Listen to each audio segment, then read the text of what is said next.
All right, folks, so this video is going to concern the exhale. And what we want is kind of equal tension between the upper and the lower part of our abs. And oftentimes we see more pressure and kind of squeeze up here versus down here. So we're going to focus on that during our exhalations. I'm going to put the block between my knees here, put my fingers in my lower abs, and just kind of push into those areas. And I want you to just lightly pressurize those, okay? Make sure that I can't push down or you can't push down, and put pressure and kind of make it squishy.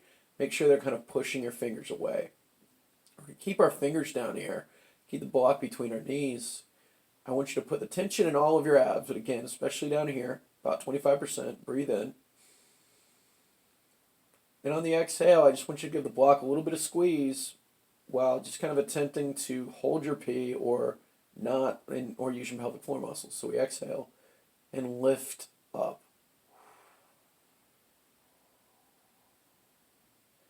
And just keep tension to those muscles. Let's do that one more.